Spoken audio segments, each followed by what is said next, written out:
You didn't mistake the timing, she said, her voice calm but razor-sharp. You mistook me. And in that moment, the entire first-class cabin went silent, not because she shouted, but because everyone suddenly realized who they had chosen to ignore. She took her seat in 1A with the quiet certainty of someone who never needed to prove she belonged. Justice Camille Hartwell, 58, a senior federal judge with a reputation built on clarity and calm, slipped into the smooth leather with practiced ease. Her navy blazer was impeccably pressed, her silver curls pulled into a low twist at the nape of her neck. In her lap rested a slender folio, final edits for her keynote address titled The Ethics of Presence, Power and Restraint. She had delivered lectures across Ivy halls and judicial panels, but none had carried the quiet weight of this one. Today's flight was a bridge between thought and delivery. Or so she thought. The cabin around her filled gradually with the usual chorus of rolling bags, polite murmurs, and the soft thud of overhead bins closing. Flight 2017, en route to Chicago, was almost full. Camille adjusted the clasp on her folder and exhaled slowly. She hadn't had time for coffee, let alone water. She reached up and pressed the call button, her throat dry, her posture still. A few moments passed. Then the curtain to the galley rustled, and a woman appeared. Blonde curls carefully styled, uniform crisp, posture stiff with authority she wore like perfume. Her name tag read K. Blake. Camille met her eyes and offered a gentle smile. "Excuse me," she said evenly. "Would it be possible to have a small bottle of water?" "My throat's just, service hasn't started," the woman cut in, voice clipped. No greeting. No softness. Just that. Camille blinked once. "Of course. I understand." Her tone was deliberate, even. "It's just been a long morning." "You'll need to wait," the attendant said, louder now, her voice slicing through the hushed murmur of first class. "We haven't reached cruising altitude. There are procedures." Heads turned. A man 2 rows back looked up from his laptop. A woman in pearls shifted in her seat but said nothing. Camille didn't flinch. "I didn't mean to disrupt anything." "Well," the attendant replied, folding her arms across her chest, "you have. So just be patient like everyone else." And with that, she turned and walked away. Camille sat motionless. Her eyes didn't follow the woman. She looked instead at the folder in her lap. But her fingers had stilled. She hadn't raised her voice. She hadn't pushed. She had asked for water. And somehow, that had become a disruption. She reached into her handbag and pulled out her phone. She typed a short message to Julian Marks. "Flight 2017. First class. Request denied, volume unnecessary. Noted." She hit send. Julian didn't need more. He'd know what she meant.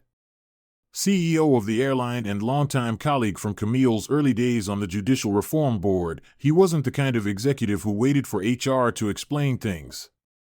He read between lines. Understood what wasn't said. Camille tucked the phone away and returned her gaze to the folder, but her heartbeat no longer held its even rhythm.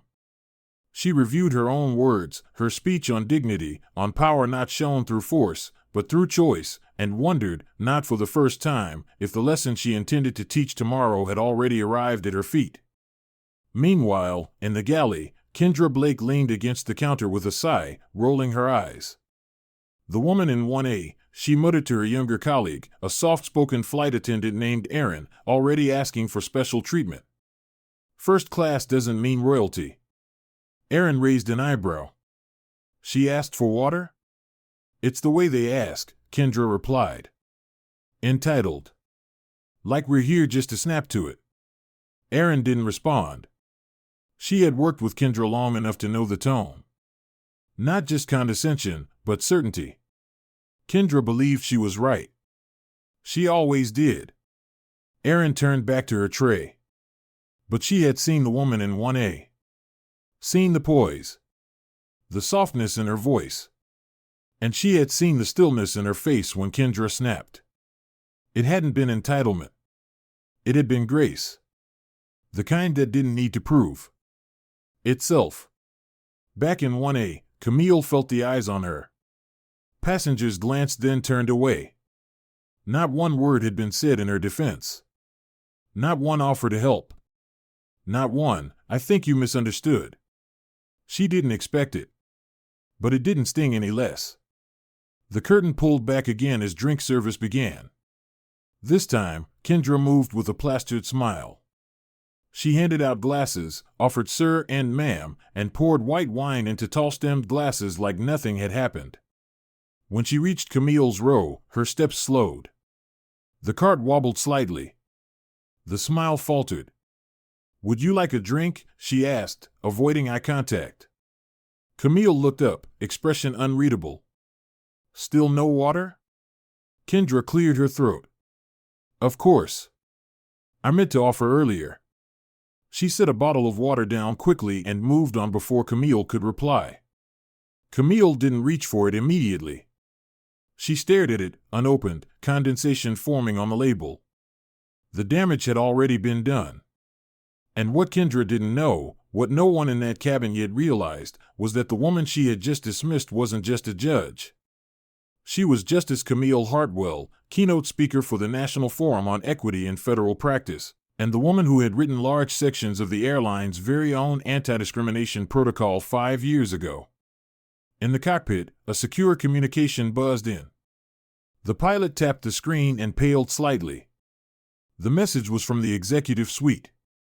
Julian Marks. He requested to speak immediately. Within minutes, Kendra was summoned.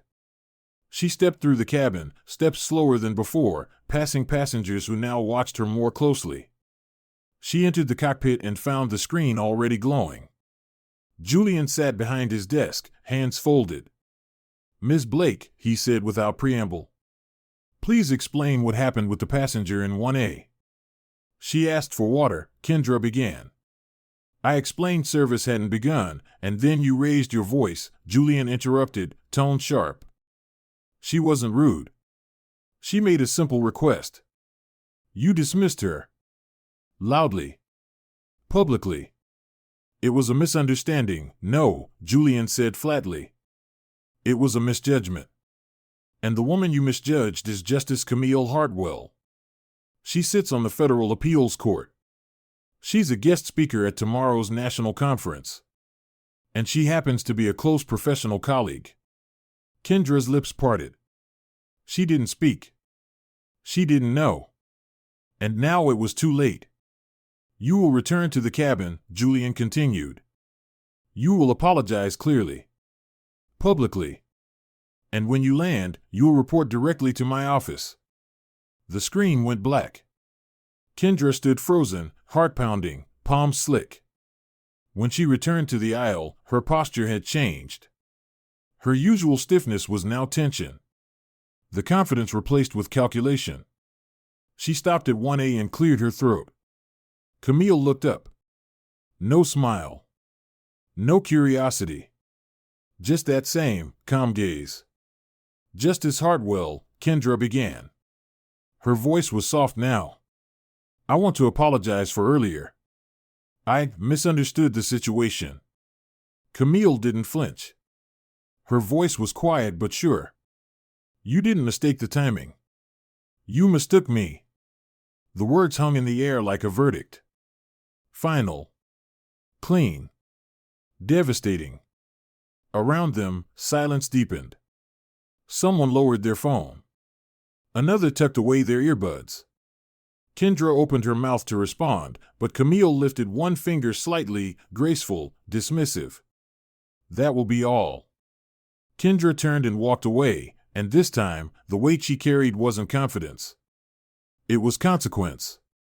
And in seat 1A, Camille unscrewed the bottle cap, took a slow sip, and returned to her notes. But this flight, and everything that came next, would be remembered not for turbulence or weather, but for a moment when silence said everything. The bottle of water sat untouched on the tray table, catching soft beams of sunlight as Flight 2017 cruised above the Midwest. Justice Camille Hartwell had returned to her notes, but her eyes hadn't moved across the page in several minutes. Around her, the first-class cabin was still. Not with comfort, but with awareness. The kind that only arrives after a collective mistake. No one said a word. But they were watching. Every flick of Camille's pen, every shift of her posture. The same passengers who moments earlier had chosen convenience over courage were now cloaked in the guilt of hindsight. The woman they'd allowed to be dismissed, publicly, politely, was not just another traveler. She was power wrapped in grace, authority held in restraint, and they had all looked away. One row behind, the man in the navy blazer who'd buried his nose in a business magazine now stared blankly at the same page he hadn't turned in 10 minutes. Across the aisle, a young mother adjusted her toddler's blanket twice, then paused, glancing at Camille with quiet shame. Camille, for her part, never looked up. She didn't need to. Her silence was already doing the work.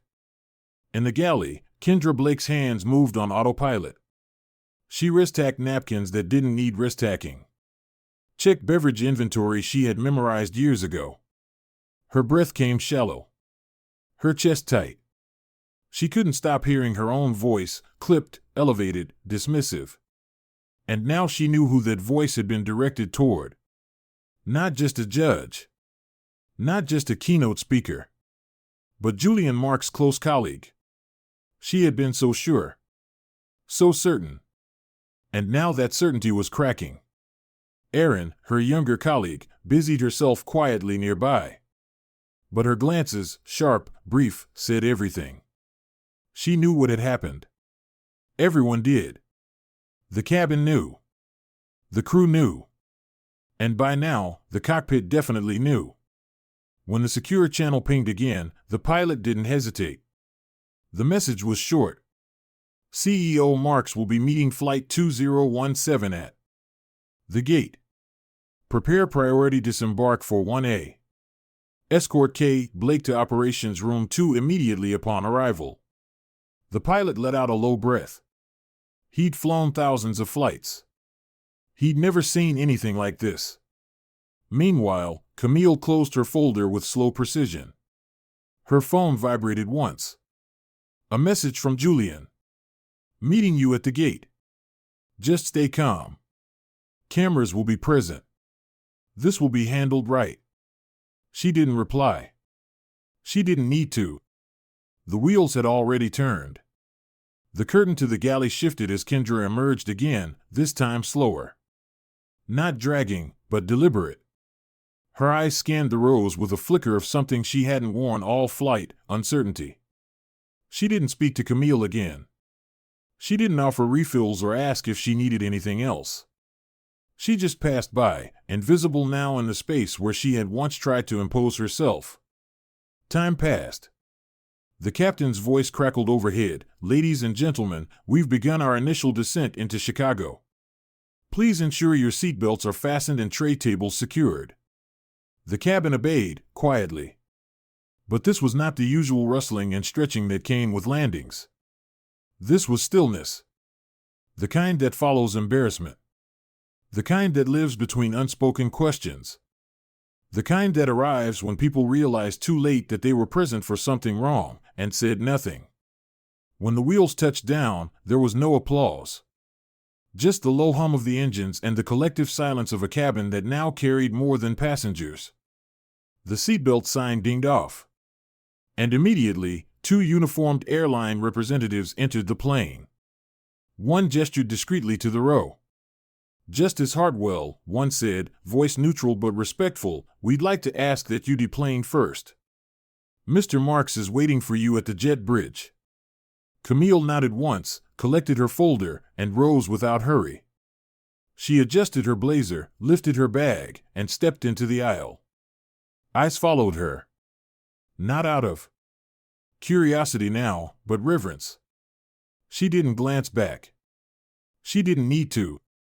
Her walk was measured, composed, unapologetic. And behind her, no one moved. Not until she was gone. Just seconds after Camille exited, another name was called, not as warmly. Ms. Blake, came a different voice. A male flight operations manager stood at the galley entrance, flanked by another supervisor. "Please gather your things and follow us." Kendra blinked, then nodded. She moved stiffly, grabbing her tablet and badge. Her steps down the aisle were heavier, deliberate, but drained of pride. The same people who'd ignored her earlier now watched her openly. A businessman tapped his phone, pretending to scroll, but clearly recording. A teenage girl whispered to her mother. Someone said the word judge under their breath. And then Kendra was gone. In the quiet terminal corridor just beyond the gate, cameras were already in position. Julian stood tall in a charcoal suit, jaw set, flanked by a pair of executives. His handshake with Camille was brief but loaded with meaning. "Thank you for your patience," he said. She nodded. "I hope patience is all this ever requires." "This," Julian replied softly, "requires more than that." He led her to a private lounge, away from cameras, where legal and PR staff waited, not to speak for Camille, but to document what would follow. No more private apologies. No behind closed doors fixes. This moment would be met with accountability. Moments later, Kendra was escorted into a separate lounge nearby. No welcome. No script. She was instructed to sit. She did. Her hands trembled, but she folded them. Julian entered, papers in hand. He didn't sit. He didn't smile. "Miss Blake," he began, "you denied a basic courtesy. You escalated a simple request into a public humiliation. You dismissed a person based on an assumption. And you did so without apology until it was forced." She started to speak, but he lifted a hand. "Don't. Just listen." He turned slightly, as if to an invisible audience. "The woman you dismissed is a federal judge. A national keynote speaker. A personal friend. But even if she were none of those things, what you did would still matter." There was a pause. Then a quieter voice entered the room.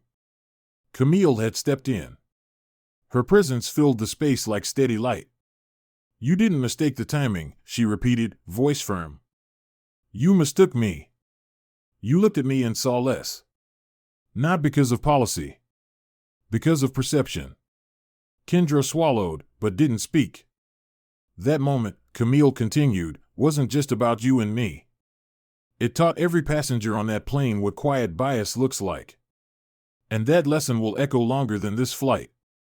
Julian turned to Kendra. "Effective immediately, you are suspended pending board review." Cameras clicked as the door opened again. The story was already spreading.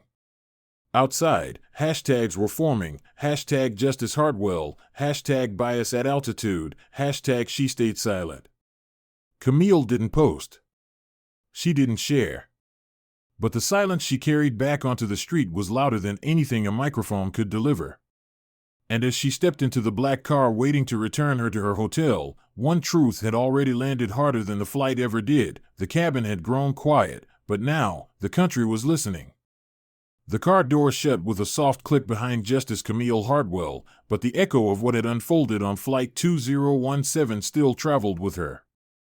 As the black sedan pulled away from the terminal and back into the rhythm of downtown Chicago, Camille sat back in the leather seat, her hand still resting on the same folder she had carried onto the plane. The speech inside, the ethics of presence, power and restraint, felt different now. It wasn't theoretical anymore. It had been lived, line by line, 30,000 feet in the air. She didn't open the folder. She didn't need to. The words were already stitched into the fabric of everything that followed. Inside the airline's corporate headquarters, Julian Marks stood in a glass-walled conference room overlooking the tarmac. The debrief had concluded, but the fallout had only begun. Screens around the room buzzed with social media headlines. Hashtag Justice Hartwell was trending. So was hashtag bias at altitude. But Julian wasn't concerned with trends. He was focused on impact. "This isn't about saving face," he said firmly to his executive team. "This is about fixing what's been broken quietly for far too long." The board members nodded, some hesitantly, others with the sober realization that something fundamental had shifted. Julian reached for a folder, a new division proposal, equity and passenger respect. Its mandate was simple, accountability with teeth. Camille's experience wasn't going to become another closed-door HR file. It would be the beginning of a structural reckoning. Meanwhile, in her apartment overlooking the lake, Camille sat alone that evening, a mug of chamomile in her hand, the TV off, the room still. She wasn't watching the coverage, though every network had picked up the story. Photos of her stepping off the plane in silence. Screenshots of Julian's disciplinary statement. Panelists debating bias, perception, the quiet cost of public dismissal. None of it surprised her. What struck her more was the stillness within. She hadn't asked for the spotlight. She hadn't raised her voice. And yet, her silence had carried. Her phone buzzed once. A new message from her assistant, letter dropped at the courthouse. No return address. Looks like it's from Kendra Blake. Camille stared at the message for a long moment before replying, "Hold it for me. I'll read it when I'm ready." It would be 3 days before she did. When she finally opened the envelope, it was plain. No letterhead. Just Kendra's careful, almost trembling handwriting. The message wasn't defensive. It didn't ask for forgiveness. It admitted failure, quiet, raw, and sincere. "You didn't need me to serve you," it read. "You needed me to see you. And I didn't. I failed. Not by accident, but by choice I didn't know I was making. I see it now. I hope that matters, even if it's too late to matter to you." Camille folded the letter neatly and slid it into a folder labeled Correspondence, Personal. Inside were only 3 other letters, one from her father when she passed the bar, one from a woman whose wrongful eviction she'd overturned, and one from a student who said Camille's words had saved her from dropping out of law school. Kendra's joined them. Not as absolution, but as truth. In the weeks that followed, Camille received dozens of speaking invitations. Law schools, ethics panels, judicial symposiums. But one invitation stood out, a quiet university in Atlanta, where faculty asked if her keynote could be studied not as a lecture, but as a case study, because what she lived on that plane matched what she preached. Camille accepted, but only under one condition: no fanfare. No panel introductions. Just the story, as it was. Meanwhile, back at the airline, the Equity and Passenger Respect Division opened its doors. Staffed with behavioral analysts, cultural competency officers, and a diverse ethics board, its job wasn't just to respond to complaints, it was to identify patterns that never made it to formal reports. Anonymous. Scenario training became mandatory. Every flight crew rotated through workshops with passengers from varied backgrounds. Quarterly evaluations asked 3 new questions. Did the passenger feel seen? Did they feel respected? Did they feel dismissed? Every response was reviewed. Not filed away. Reviewed. And Kendra? After a months-long leave and therapy sessions required by the board, she returned, but not as a flight attendant. She came back as part of the mentorship rotation, speaking to new recruits not about policy, but about perception. Her voice in those sessions wasn't polished. It shook sometimes. But it was real. "I used to think professionalism meant being firm," she told a group of trainees one morning. "Now I think it means being aware. Of others. And of yourself. The moment you stop questioning your instinct is the moment bias takes the wheel." Back in Chicago, Camille stood in front of a packed law auditorium. Her talk was simple. No podium. No teleprompter. Just her voice.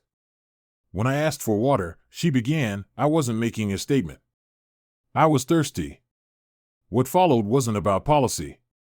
It was about perception. About how people decide who deserves dignity, based not on behavior, but on bias. The room was still. Students scribbled notes. Professors leaned forward. And when she finished, no one clapped at first. They just stood. slowly, one by one. Not for drama, but for understanding. Later, a quiet young man in maintenance uniform approached her. "I was once skipped during drink service," he said. "Twice. I didn't say anything. Figured it wasn't worth it."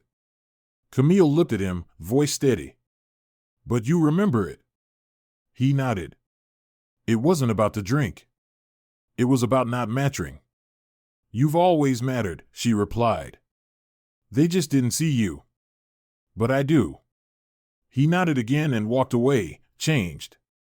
And Camille, now months removed from that single moment on a plane, continued to move through courtrooms, lecture halls, and quiet conversations not as a symbol, but as a reminder. That presence has power. That stillness is not silence. And that dignity, when held with consistency, can shape a culture. On the 6-month anniversary of Flight 2017, her staff left a small framed gift on her office desk. A photo of her stepping off the plane, Julian just behind her. Beneath it, a plaque that read, "Dignity doesn't raise its voice. It raises the bar." Camille didn't display many photos. But this one stayed on the edge of her bookshelf. Visible. Quiet. Undeniable. The world had moved on, as it always does. Headlines faded. Hashtags fell out of rotation. But the change? The change continued. In updated policy manuals. In ethics classrooms. In hesitant moments where someone paused before dismissing a stranger. And in those moments, Camille Hartwell was still there, not loudly, but in the way that matters most. Unseen. Unshaken. And unforgettable. As the author of this story, I want to pause and speak directly to you, not just as a storyteller, but as someone who deeply believes in the quiet, transformative power of dignity. Camille Hartwell's experience wasn't loud, and it didn't involve protest signs or raised voices. It began with a simple request, a bottle of water. But what unfolded next exposed something much larger, a truth many of us recognize but too often ignore. This wasn't just a story about a flight. It was a story about perception. About how easily we judge others based on appearance, status, or our own unchecked assumptions. Camille didn't demand special treatment. She didn't name-drop titles or threaten consequences. She simply existed with grace in a space where others decided she didn't belong. And that was enough to trigger discomfort, dismissal, and disregard. But here's what I hope you carry with you: dignity doesn't have to be loud to be powerful. Sometimes the most radical act of resistance is refusing to shrink. Sometimes the strongest response is stillness. Camille's silence was never weakness, it was a mirror. And it reflected back all the choices people made around her, the crew member who dismissed her, the passengers who said nothing, the leaders who finally acted. Let this story be a reminder that silence is not neutral. When we witness someone being disrespected and choose not to speak, we become part of the problem. Our silence can protect comfort at the expense of conscience. But the good news is, awareness is the first step to change. The next time you see something unfair, even something small, remember Camille. Remember that presence matters. That acknowledgement matters. That you can speak without shouting and lead without pushing. And to anyone who has ever been judged too quickly, overlooked too often, or dismissed without cause, know this: you are not invisible. You are not the problem. And your worth isn't defined by how others fail to see you. On behalf of the U.S. Heartwarming Story Channel, thank you for spending your time with this story. If it moved you, inspired you, or made you reflect, share it. Talk about it. Let it spark the kind of conversations that matter. And if you haven't already, we invite you to subscribe and turn on the notification bell, because we're committed to telling stories that honor truth, challenge injustice, and celebrate the quiet courage in all of us. Thank you for listening. And remember, you never know how far a quiet moment of dignity can echo.